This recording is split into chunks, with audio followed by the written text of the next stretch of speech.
Welcome back. पिछले video में हम लोग फंक्शंस के बारे में देखे थे कि फंक्शंस को कैसे हम लोग यूज़ करते हैं अपने प्रोजेक्ट में, और फंक्शंस के 2-3 तरीके देखे थे कि फंक्शंस को क्रिएट कैसे करते हैं। ठीक है, तो हमने वहाँ देखा था कि वहाँ पे मेरा एक फंक्शन का नेम होता है, देन फंक्शन के अंदर का मेरा बॉडी होता है, और यहाँ पे मैंने एक स्टेटमेंट था जो कि मैं लॉग करवा रहा था टर्मिनल में, मैं लॉग करके दिखाया था। बट मेजॉरिटी टाइम आपको कुछ लॉग करवाना नहीं होता है। मेजॉरिटी टाइम होता क्या है कि मैं अपने फंक्शन से कोई काम करवा रहा होता हूँ। सपोज़ मेरे पास एक फंक्शन है, मैं यहाँ पे इसको अभी कमेंट कर देता हूँ और मैं यहाँ पे एक फंक्शन क्रिएट करता हूँ। पहले न्यू, नीचे आ जाता हूँ पूरा। सपोज़ मेरा एक फंक्शन है जो कि मैं चाहता हूँ डबल दैट, और ये लेगा मेरा एक नम। ठीक है, तो ये फंक्शन मैंने एक बेसिक फंक्शन क्रिएट किया है जो कि डबल कर देगा मैं इसको जो भी नंबर दूंगा। तो मैं इस तरह से क्या करूँगा कि let result is equals to num into 2। ठीक है, तो ये हो गया डबल। और अब मैं चाहता हूँ कि ये आंसर को मैं भेज दूँ वापस, कि जो भी इस फंक्शन को कॉल करेगा, तो फंक्शन को कॉल करने के बाद उसको इस नंबर का डबल मिल जाएगा। मैं यहाँ पे कंसोल लॉग नहीं करना चाह रहा हूँ, मैं चाहता हूँ कि इस जो नंबर मेरा आंसर आ रहा है रिजल्ट, वो मैं उस बंदे को वापस करूँ जो मेरे को कॉल कर रहा है, मैं उसको वापस ये नंबर देना चाहता हूँ। तो वापस करने के लिए मेरे पास एक कीवर्ड है रिटर्न। ठीक है, और आप देख सकते हैं यहाँ सजेशन आ रहा है रिटर्न रिजल्ट। ठीक है, तो ये बेसिकली कर क्या रहा है मैं आपको यहाँ पे दिखाता हूँ।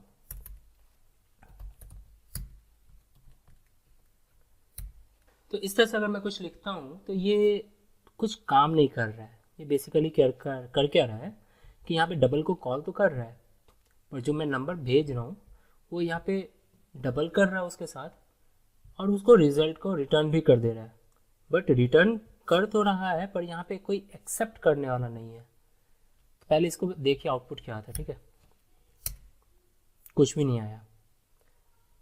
बट यही अगर मैं यहाँ पे एक वेरिएबल लगा दूँ जो कि एक्सेप्ट कर रहा है मेरा, let answer is equals to double that, और फिर मैं चाहता हूँ कि यहाँ पे मैं लॉग कर दूँ आंसर को।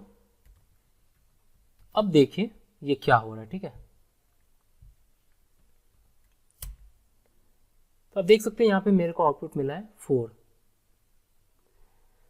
तो इस तरह से मैं अब कोई भी, मेरे पास अगर मैं चाहूँ फंक्शन जो कि मेरा एक पार्टिकुलर काम करे और कोई आउटपुट रिटर्न कर दे, फिर जिसको मैं अपने प्रोजेक्ट में यूज़ कर पाऊँ।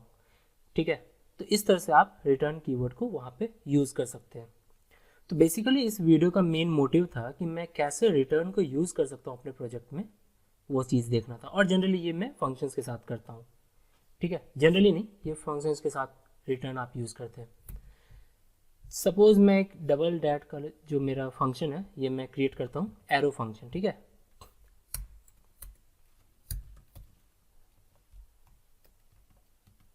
और इसको एक चाहिए नम, और ये मैं यहाँ पे रिटर्न कर रहा हूँ नम इंटू 2, क्योंकि आप सीधा रिटर्न कर सकते हैं नम इंटू 2, इसको कोई भी वेरिएबल में स्टोर करने का ज़रूरत नहीं है। तो अब क्या हो रहा है मेरे पास, मैं आपको क्या बताया था कि अगर आपके पास एरो फंक्शन है और अगर एरो फंक्शन का बॉडी के अंदर सिंगल स्टेटमेंट है, तो आप तो पहले इस ब्रैकेट को रिमूव कर सकते हैं कुछ इस तरह से। ठीक है, अब आप देख रहे होंगे कि यहाँ पे कुछ एरर शो कर रहा है। तो ये इसका रीज़न ये है कि मैंने आपको बताया था कि अगर आपके पास सिंगल स्टेटमेंट है जो कि आप कंसोल लॉग कर रहे हैं या कुछ भी कर रहे हैं, तो आप उसको डायरेक्ट लिख सकते हैं। बट अगर आप किसी भी फंक्शन के अंदर आप कुछ रिटर्न कर रहे हैं, तो आप रिटर्न कीवर्ड को भी ओमिट कर सकते हैं। तो अब आपका कुछ इस तरह से फंक्शन काम कर रहा है कि लेट डबल डैट जो मेरा फंक्शन का नेम है इज इक्वल्स टू मेरा यहाँ पे पैरामीटर, और फिर उस पैरामीटर के साथ मैं यहाँ पे कर क्या रहा हूँ। ठीक है, ये ऑटोमेटिक रिटर्न हो जाएगा। तो अब मैं अगर डबल डैट को कॉल करूँ और यहाँ पे मैं सपोज़ 24 पास कर देता हूँ तो आंसर मेरे को 48 मिलना चाहिए एग्जैक्टली। तो आई होप आपको समझ में आ गया होगा कि किस तरह से रिटर्न कीवर्ड काम करता है, और अगर आप एरो फंक्शन यूज़ कर रहे हैं तो आप कैसे रिटर्न कीवर्ड को ओमिट कर सकते हैं। तो इस वीडियो में इतना ही। Thanks for watching this video. मिलते हैं नेक्स्ट वीडियो में। Till then, like this video, share it with your friends and subscribe to the channel. And I'll see you in my next video. Bye and happy coding.